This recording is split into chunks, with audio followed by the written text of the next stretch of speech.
بيبدأ الفيلم بدكتور مكاوي بطلنا بس هو لسه صغير بيكون بيحضر عرض مسرحي مع ابوه، وبعدين ابوه بيسيبه وبيقوم يشارك في العرض لانه واحد من الممثلين اساسا. فجأة بيحصل انفجار كبير جدا بيولع في المكان كله، ودكتور مكاوي بيقع على الارض مغشي عليه. بعد كده بنروح لعالم بيتكلم وبيقول ان النهارده هنشهد ظاهرة كونية وهي اصطفاف 3 كواكب في نفس الوقت، ده يخلي الرعد والبرق قوي جدا في المساء. بعد كده بنروح لشيبو اللي دماغه لاسع حبتين، بيروح لمأمور الشرطة اللي بياكل عنده في المطعم وبيقول له انا مش لاقي محفظتي، ممكن تدور لي عليها؟ والمأمور والمساعد بتاعه بيقولوا له يلا امشي من هنا شوف لك لعبة. على جانب تاني بقى بنروح للدكتور مكاوي وهو بيعمل فوتوشوت عشان نفسه يكون نجم في امريكا، وبنعرف انه جاب الاوراق لصاحبه عشان يساعده يسافر امريكا ويطلع له الباسبوره. بعد كده دكتور مكاوي ملك الوسامه بيروح لحبيبته بنسي عشان يتكلم معاه شويه، وهنا بيظهر ابوها اللي بيكون مأمور الشرطه وبيحذر دكتور مكاوي من انه يقرب منها تاني، وبيعرفوا ان بنته خلاص اتخطب ولازم يبعد عنها. بالليل مساء بنشوف ان الاجواء بقت صعبه والعواصف هتشتغل، وفي نفس الوقت شيبو اللاسع بيلاقي المحفظه بتاعته وبيفرح جدا. بالليل ابو دكتور مكاوي واخته بيهزقوه بيقولوا له انت هتفضل فاشل كده، حبيبتك سابتك عشان انت فاشل يا حالتها. ومكاوي بيشوف ناس رايحين يحتفلوا عند بيت حبيبته فبتجيله فكره ذكيه. على جانب تاني شيبو بيروح البيت وبيكون عايش مع شخص غريب جدا دايما مملطها ومحوسها على الاخر. الراجل الغريب ده بيقول له لقيت محفظتك يا اخويا كانت فيها صوره حبيبتك اللي عرفتنا بيها ولا لا؟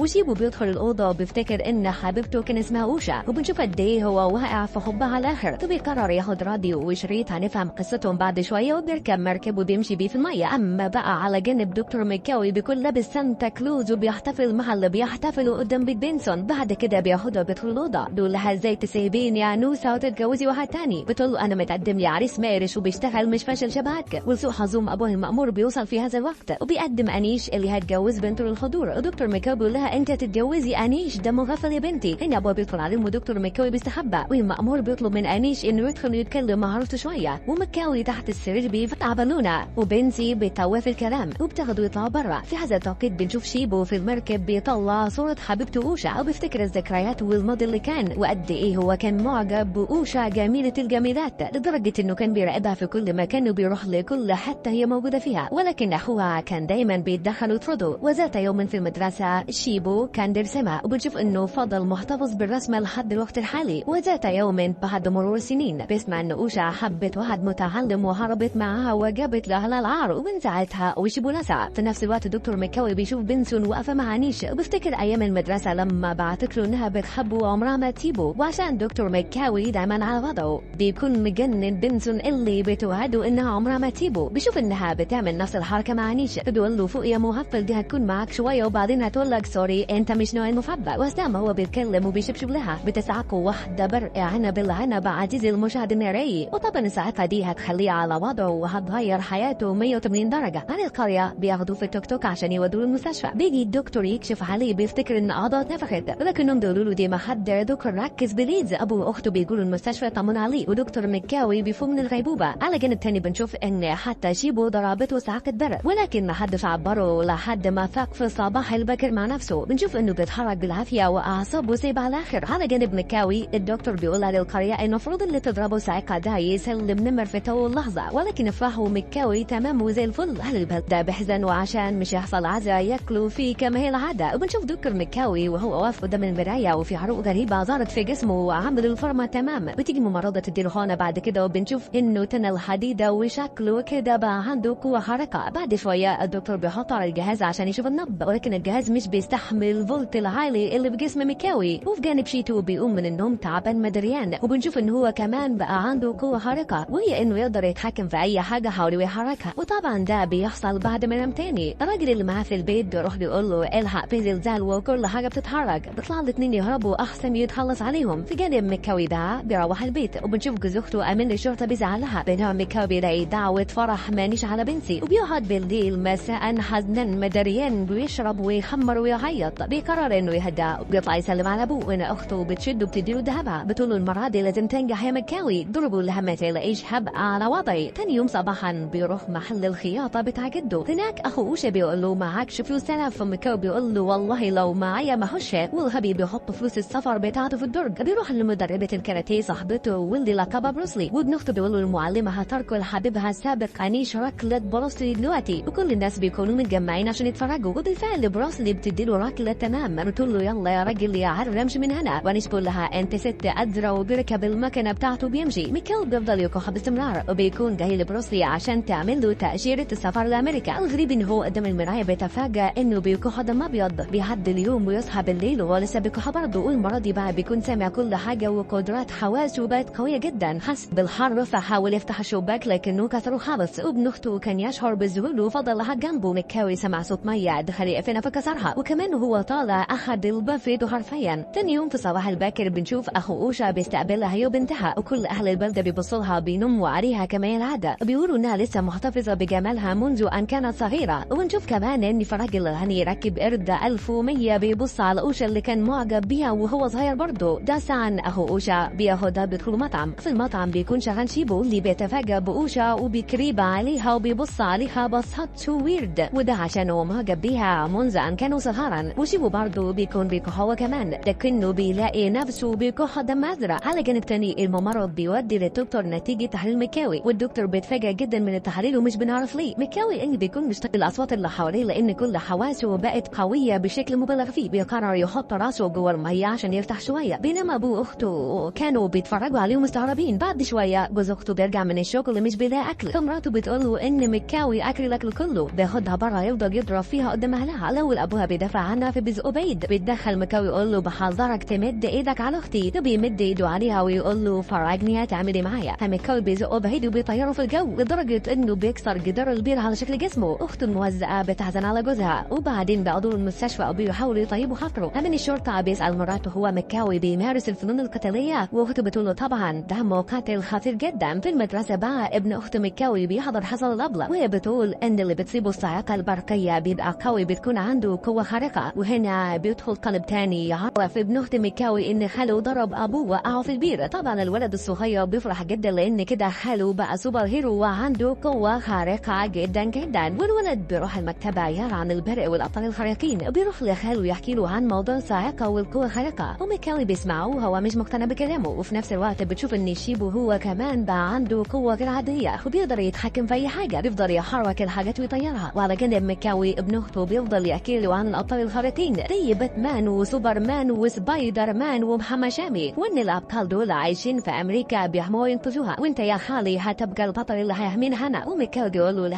أنا عاوز أروح أمريكا، فابن أخته بيقول له لا أنا لازم تفضل معانا يا خالي. وبمرور الوقت بتشوف إن ميكاوي بيقدر يمسك المروحة وهي بتتحرك أكتر من مرة. دلو كمان عنده قدرة على التصويب، وضرب الجطار بوكس خلاه يتشقق وبقى صابونة لوكس. بل وذكائه زاد ومهارته اتطورت بشكل كبير جدا. أخته بتدخل عليه بتشوف تصرفاته بتقول له أنت اتجننت. بعدها ميكاوي بيحاول ينط من على الشجرة عشان كان فاكر نفسه بيطير، لكنه بيقع على الأرض وبيكتشف إنه قدرة الطيران دي مش عنده. بيروح لمهرجان معمول عندهم وبيقدر إنه يصوب بشكل صحيح في كل مرة. دلو بيقدر يحدف كل الحاجات بتركب مرة واحدة. كل الحضور بيسقفوا له وبيفرحوا بيه. ولما بيشوف بنسي وأنيش قاعدين لوحدهم بينما بروسلي قاعد لوحدها على جنب، بيقرر يروح لها يطيب بخطرها. على جانب شيبو بقى بيقدر يسرح شعره بلمسة سحرية. وفرجني كده عزيزي المشاهد الناري لو تقدر تدوس لايك انت كمان بلمسة سحرية. شيبو بيروح يركب المركب مع أوشا حب الطفولة ويحرك شعرها هي كمان. بيفضل وراها لحد ما بتكون في المستشفى، وده لأنه بيحبها حب هوس بشكل غير عادي. ومن المستشفى للمطعم اللي هو بيشتغل فيه وبرضه بيبص عليها بطريقة مريضة. صاحب المطعم بيحاول يستظرف على أوشا، بيقول لها جوزك سابك لوحدك مع بنت بعد ما هربتي معاه، أنا موجود لو حابة تهربي مع حد تاني. أوشا بتقرر تاخد بنتها وتقوم تغسل ايدها عشان تمشي. صاحب المطعم بيغلس عليها تاني وبدورها بتمشي من المكان خالص. وطبعا بما ان شيبو موجود هو شعر بالغضب وخلى كل حاجة في المكان تتحرك. بقدرته الخارقة قرر انه ينتقم من صاحب المطعم ويعمل منه البطاطس المقرمشة. وسامهم على وبيحذروا يقول له ده آخر تحذير ليك، إياك تقرب من أوشا تاني. ولما بينزلوا بيقولوا إياك تبلع وشرطة لو عملت كده هخلص عليك. بياخد شمسية أوشا اللي نسيتها وخارج. على جانب ميكاوي بروسلي بتقول له طلبك للهجرة اترفض، وده لأنك أثرت بعض المتاعب. انت حصلت مشكلة بينك وبين نسيبك أمين الشرطة صح. بالنسبة لأوشا بقى بتتكلم مع هو بتقول له أنا مش عاوزة أتجوز تاني. تقول لها رجل الأعمال اللي برا ده لو اتجوزك كل مشاكلنا تتحل. لما انت هربتي مع حبيبك أبوك تعب ورجل الأعمال الوحيد هو اللي ساعدنا، وبالتالي يقدر يساعد بنتك المريضة يا أوشا. أخته بتصر على موقفها فمش بيرضى يجرحها وبيخرج يقول له امشي، لكنها بتلحقه وبتقدم له الشاي الهندي المتين. في الوقت ده بتتفاجئ بشيبو قاعد قدامها كما كانت عادة الطفولة ولابس نظارة غريبة وبيتكلم بطريقة أغرب. بقول لها أنا جيت أجيب لك الشمسية بتاعتك نسيتيها في المطعم. أنا شيبو حب الطفولة بك. بتقول له ابعدوا عني بقى أنا مش ناقصة. والاتنين بيتفاجئوا إن بنتها بتقع على الأرض من التعب. بعد كده في السجن المأمور بيقول للمساعد بتاعه مش قلت لك تغير القفل البايظ ده دايما بيعلق ومش بيفتح. بيدخل عليه مكاوي يقول له الطلب بتاعك اترفض يا باشا، لو بسبب اني ضربت جوز اختي فانا ممكن اعتذر له. نمر بيقول له لا ما فيش الكلام ده، احنا مش بنتدخل في مشاكل عائليه، عاوزك بس تقول لي انت عندك رب. وبيساله كمان ليه اسم ابوك في شهاده الميلاد مختلف عن شهاده الثانويه. مكاوي بيقول له بسبب خطا مطبعي معروف.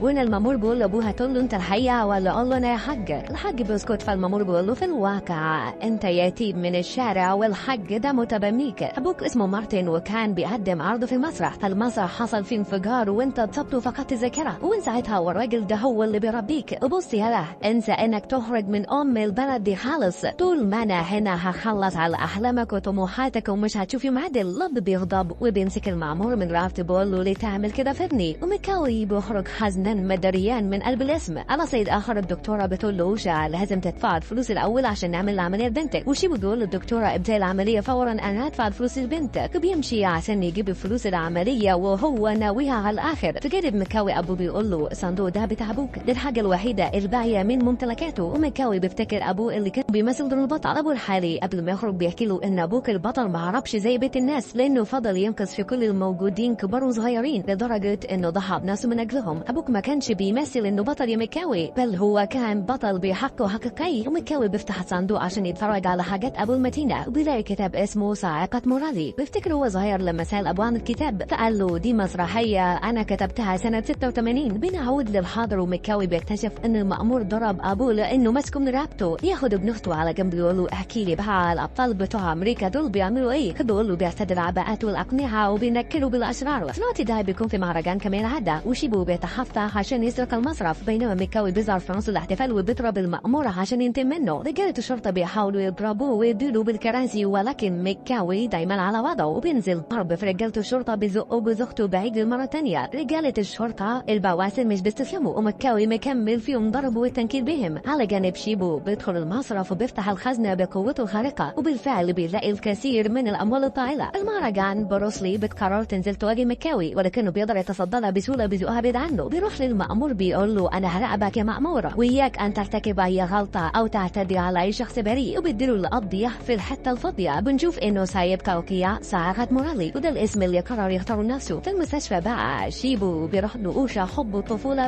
بيقول لها بنتك هتكون بخير وامان ما فيش حاجه هتحصل لها، وبيروح يدفع فلوس بنفسه. بعد كده بيكتشف ان صاعقة مورالي اللي اعتدى على المأمور ورجال الشرطه متهم بسرقه البنك وسطوا عليه. وطبعا شيبو بيفرح على عكس مكاوي، واثناء ما هو في المركب بيكتشف انه يقدر ينفذ كل العمليات بتاعته باسم صاعقة مورالي، وبكده هيقدر يخلع من كل التهم. وفي بيت العائله امين الشرطه بيروح لحماه يقول له خيط لي القميص. بعد كده بيقرر يستفز مكاوي في الاخير بيزقه. امين الشرطه بيفتكر ان صاعقة مورالي زقه بنفس الطريقه، بيروح المكاوي بيستفزه تاني وبالفعل مكاوي بيشيله وبيمشي. وابن اخته بيقول له خلي بالك عشان ابويا عاوز يلاقي صاعقة مورالي باي طريقه. الاب بيشوف القناع بتاع صاعقة مورالي مع بنته، بل وكمان بيشوف المرايه اللي كان لابسها. مكاوي بيفتكره بيرجع جري عشان يلحق بزوجته قبل ما يبلغ عنه بالادله الدامره. بيلاقي اخذ المرايه فبيجري يلحق بسرعه لحد ما بيوقف العربيه اللي جوز اخته بيسوقها، وبيقدر يعمل ده بايد واحده بس. ولما من الشرطه بينزل بيتفاجئ انه شكمان ملفوف، وكمان المرايه والقناع اتسرقوا والادله الدامره اختفت. بيدور عليه فبيلاقيه متشعل وبيكون خلاص هيشوفه، ولكن هناك بيعدي اتوبيس وبيتشعل في مكاوي. في الاتوبيس بيلاقي بروسلي وبتقول له احنا رايحين للزفاف بتاع انيشا على حبيب السابق. بالفعل بيروح الزفاف اللي بتحضره البلد كلها، وشيبو كمان بيكون هناك بيبص على اوشا الحب بت.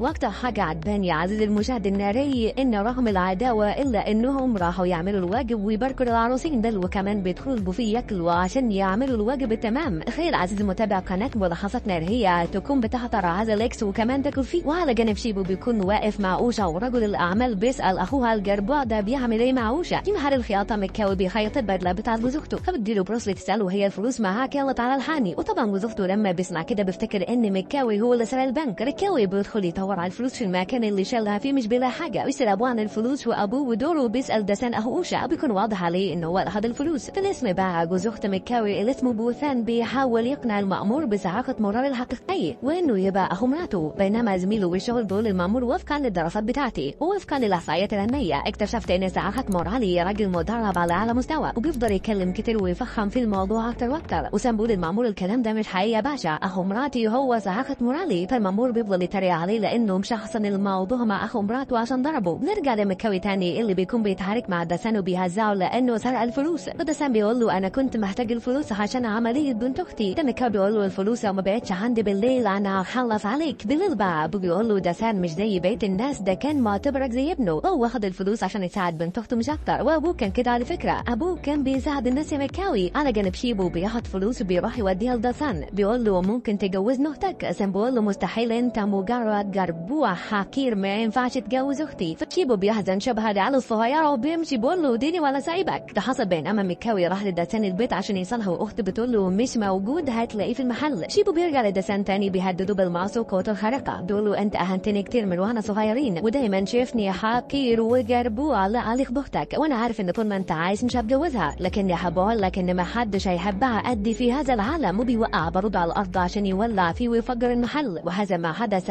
محل الخياطة ودسان بيتشوه جدا. شيبو عاش دور الاهبل تاني وفضل ينادي على الناس اللي حول المحل بيولع، انجدونا يا جماعة، حد ينادي حد. الناس بيتجمعوا بيحاولوا ينقذوا دسان. يوصل مكاوي بيدخل المحل وبيتفاجأ ان اسم صاعقة مورالي مكتوب على الحائط، وفي الدفنة وهم بيولعوا الجنازة. بينما مكاوي حزين وأوشا وبنتها حزينين. شيبو بيكون مبسوط لأنه خطته ماشية زي الفل، والناس بيبصوا لمكاوي بصة شك إنه هو اللي خلص على دسان لأنه هددوا قدامهم كلهم. في موقع الجريمة المأمور بيقول زي أهل البلدة بيشكوا في مكاوي، هل هو بالغباء إن بيعمل كده في المحل بتاعه؟ بعدها بنشوف مكاوي عند بروسلي وبيقول لها أنا صاعقة مورالي، بتسخر منه في اليوم يضرب الحاجات ويظهر قوته الحقيقية. بتقول له أنت اللي عملت المصايب يا مكاوي. تقول لها لا أبدا أنا ما عملتش ولا حاجة في هذه الحاجات. بيقعد حزنان بيقول دسان ودع قبل ما اطلب منه سامحنا. عموما الشخص اللي ورا اللي بيحصل هو اللي بيلفقها باسمي وعاوز يغطي على عمايله، ولكن يهدر وراه لحد ما يلاقيه. تمر الايام وانيش بيجيب لهم فيديو متصور من كاميرا مراقبه في وش محل دسان، وبيتفرجوا كلهم مع بعض، ولكن النور فجاه بيقطع. وفي هذا التوقيت بيظهر شيبو وهو لابس القناع، بيجي من الشرطه فاكره مكاوي فبيضربوا يعلقوا في السقف. المأمور بيقول رجال الشرطه ضربوه، فبيتنلهم البنادق بتاعتهم. بيدخل جوه عاوز ياخد الشريط من شيبو عشان يخفي هويته، وهنا بيظهر مكاوي بعد ما اتخفى واخذ شريطه وهرب. فشيبو فضل يجري وراه وحصلت مطارده قويه جدا بين الاثنين. مكاوي ضرب شيبو وكسر بالحيطه، وكملت المطارده لحد الاتوبيس، وهناك الاثنين هاجموا بعض، ضرب من هنا تحكوا ميتوزي من هنا. شيبو رجح انه سيطر على مكاوي بقدرته في تحريك الاشياء، واخيرا اخذ الشريط وكسره قدام الناس ونط من الاتوبيس، لكن مكاوي مد ايده وقطع حته من القميص بتاعه. الاتوبيس السواق اتصاب والاتوبيس راح تجاه الحافه، وكان على وشك انه خلاص، لدرجه ان في بنت اتشعلقت بشكل مخيف جدا. وقبل ما الاتوبيس يقع بيدخل مكاوي ينقذهم وهو على وضعه، وبينجح انه يسحب الاتوبيس لبره. ولسوء الحظ البنت بتقع فبينطلق وراها ينط يلحقها، وبينقذها بطريقه ناريه جدا تقولش المعلق الناري في قناه ملخصات بتعليقات ناريه. طبعا الحضور بيفرحوا والبنت بتشعر بالامان والسلام، ورسميا اصبح لدينا بطل ينصر المظلوم ويساعد المحتاج. وقبل ما يمشي بيكتب على الاتوبيس صاعقه مورالي بين قوسين الاصلي. ولما بيرجع البيت بيفتح صندوق ابوه، بيقرر ياخد لبسه ويصنع منه لبس تاني يليق به، بينما جوز اخته لسه بيعمل التحريات. واخيرا مكاوي بيفتتح المحل بتاعه اللي اتحرق تاني، وواضح ان كل اهل البلده سعداء بصاعقه مورالي الاصلي، بل وكمان بيعتبروه قدوه ليهم وجانب للحظ. شيبو بيروح يسلم على اوسا ويديه هديه، فبيجي رجل الاعمال يطرده ويقول له امشي من هنا جربوها يا فقير. وكالعاده شيبو بيتمسكن وبيمشي، وبنشوفهم بعد كده بيطلعوا عربيه رجل الاعمال من الترعه وهو متخلص عليه، وكمان مكتوب على العربيه صاعقه مورالي الاصلي. شيدها بيحزن مكاوي على الاخر، بينما شيبو بيكون مبسوط جدا. مكاوي بيفتكر انه قطع جزء من قميص شيبو، بيروح للمكان يدور وبيكتشف ان القميص ده اتعمل في المحل بتاعه. بعد كام يوم شيبو بيكون في المستشفى بيعالج رجله، وبيسمع ان في واحد تاني ضربه البرق في نفس اليوم اللي البرق ضربه فيه. يخرج يعمل عمليه الحق، يبحث في الدفاتر وبيعرف ان مكاوي هو صاعقه مورالي. بينما مكاوي بيدور بيدور في الدفتر عنده وبيكتشف ان الحته دي من قميص اتعمل لشيبو. حتى امين الشرطه بيشوف صوره من المهرجان وبيكتشف ان صاعقه مورالي يبقى هو دكتور مكاوي. شيبو بيروح لمكاوي بيقول له انت صاعقه مورالي وانا عارف ده كويس، حاول تنسى اللي حصل بينا وانا مش هعمل حاجه تاني. مكاوي بيقول له انت خلصت على دسان اللي زي ابويا. شيبو بيقول له عشان ما كانش عاوز يجوزني اوشا، حتى رجل الاعمال واقف في طريقي فقلت اخلص عليه بالمره. عموما اديني بعض الوقت انا هسيب البلد كلها وامشي مع اوشا حبيبتي. في هذا التوقيت بيجي اهل البلد كلها وبيكونوا اكتشفوا من المجرم اللي بيعمل كده في البلد. المأمور بيجي ومعاه صاحب المطعم اللي بيعترف على شيبو ان هو صاعقه مورالي. مكاوي بيخلع من المكان قبل ما تحصل جلبه، واهل البلد بيبداوا يقوموا على شيبو اللي بيقدر يصد كل الطوب اللي اتضرب ناحيته، وهو مبسوط ومبتسم ابتسامه غبيه جدا. حد افراد الشرطه بيضربه وشيبو بضرب بيبدا الهجوم، واثناء ما كان مكاوي مروح وزوجته بيقبض عليه وبيحطه في زنزانه. والغريب ان مكاوي بيكون مستسلم وسابه يحبسه عادي. على صيد اخر شيبو بيهرب واهل البلده بيتجمعوا كلهم عشان يخلصوا عليه. شيبو بيتفاجئ ان اوشا وبنتها عنده في البيت، بيفرح بوجودها وبيتكلم معها زي اللهبل وبيكون سو ويرد. اوشا بتخاف منه لانه لاسع وفيه برجنت طايرين من دماغه. بيقطع عليهم بالخلوة أهل البلدة اللي بيجوا مولعين النيران، بيهدفوا على البيت اللي جواه وشو بنتها، بيهجموا عليه وهو بيصدهم يطيرون في الجو. وشا بتكون شايفة كل اللي بيحصل، والبيت بدأ يولع من وراها وهي سرحانة مدريانة، والنار بتوقع على المتفجرات اللي عند شيبو، والبيت بتفجر بوشا وبنتها وسط ألم وحصل من شيبو. شيبو بيكون في البيت المولع حزنان مدريان، بيشوف القناع بتاعه وبيقرر إنه ينتقم من أهل البلدة كلهم دفعة واحدة. بيكون في مهرجان، والراجل اللي دايما مملط بيروح المأمور بيقول له لازم تقبضوا على شيبو لأنه بيتجند لما بياخد أي حاجة. لما كان صغير ولع في التور لأن التور ده خلص على صديقه الوحيد. دلوقتي شيبو ما عادش صغير، دلوقتي هو فقد حرفته، وبالتالي هيصب كامل غضبه على القرية كلها. بالفعل بنشوف إن شيبو موزع متفجرات في المكان كله وفرحان، والدنيا بتولع من حواليه وكل الناس خايفين. المأمور بيقرر يروح الاسم يحرر مكاوي لأنه كده اتأكد إن مكاوي هو صاعقة مورالي طيب. بيقول له بغض النظر عن كل المشاكل اللي بيننا، ولكن شعبنا محتاج لك، أنا هحررك عشان تنقذني يا مكاوي. بيحاول يفتح القفل لكنه بيكون معلق كما هي العادة. دول المساعد بتاعه مش قلت لك تغير القفل ده كذا مرة؟ مكاوي بيخلع الباب من مكانه خالص، وبيشوفوا إنه كان قادر يتحرك لكنه التزم بالقانون. هو خارج رايح ينقذ الناس من المهرجان، بيفتكر كلام أبوه صغير. أبوه قال له تقدر تكون صاعقة مورالي يا ولدي، أي حد بيساعد الناس هو صاعقة مورالي. على جانب تاني شيبو بيكون حابس الناس في مكان مليان بالبارود، وقاعد مبسوط بيعد كم انفجار هيحصل، لكن الدور على المكان اللي في الناس، وكمان ابن اخته مكاوي موجود معاهم. ولحسن الحظ الفتيل بتاع النار بيطفى والناس بينجحوا انهم يهربوا بسلام. شيبو بيدخل عشان يفجر المكان بنفسه، وهنا بيظهر صاعقة مورالي عشان ينقذ اهل البلد. شويه العامه اللي يقلبوا عليك في ثانيه وياخدوا صفك في ثانيه. بيظهر مكاوي وهو لابس اللبس المتير، وبنشوف قد ايه هو جامد تحت ردمه تنين. يدخل على شيبو يديله ضربه ناريه، بعدها بيديله في دماغه وشيبو مبسوط ومستمتع. يتصدى لصاعقة مورالي بكل سهوله وبيضحك كمان، وبعد كده بيهاجمه وبيهدف عليه كل الحاجات. ومكاوي عطى وضعه وبيصد وبيقاوم كل حاجه، ولكن شيبو اقوى بكتير لان عنده قدره بيتحكم بيها في كل الحجاره والحديد. بيهاجمه وبيكسر بالحيطه من قوته. بعدها بيدخل ويشيل القناع، ومكاوي بيقول له ارجوك ما تعملش كده يا شيبو، انا حاسس بيك يا صاحبي. فشيبو بيمسكه بيقول له طول عمر اهل البلد بيعاملوني بطريقه وحشه، في اليوم اللي اخيرا خلاص قدرت اكون في عايش مع حب حياتي. ولعوا فيها وخلصوا عليها، وانا من موقع هذا هولع في كل اهل البلد احياء وانتقم لحبيبته اوشا. شيبو بيضرب المكان وبيخرج عشان يقع على مكاوي، والكل بيتفاجئوا انه قايم من وسط الحطام بعد ما كانوا فاكرين انه خلاص حياته تنتهي. واللي بيحصل انه بيكون عنده نفس القوه اللي عند شيبو، وبيحصل قتال ناري مشتعل بين الاثنين. شيبو بيهاجم مكاوي برمحه، ومكاوي بينجح انه يلتقط الرمح ويبرزه في قلب شيبو اللي حياته بتنتهي، وهو سعيد لانه هيقابل حبيبته اخيرا. طبعا مكاوي بيحزن على الوضع اللي حصل، واهل البلده كلهم بيقفوا قدامه وبيبصوا له بصه فخر واجلال وتعظيم. بعد كام يوم بروسلي بتكون جازت له جواز السفر، فبقول لها انا مش هسافر وهفضل في بلدي. بنتهي الفيلم بصاعقة مورالي وهو واقف والبرج بيحرس اهل البلده من اي عدوان ممكن يجي عليهم.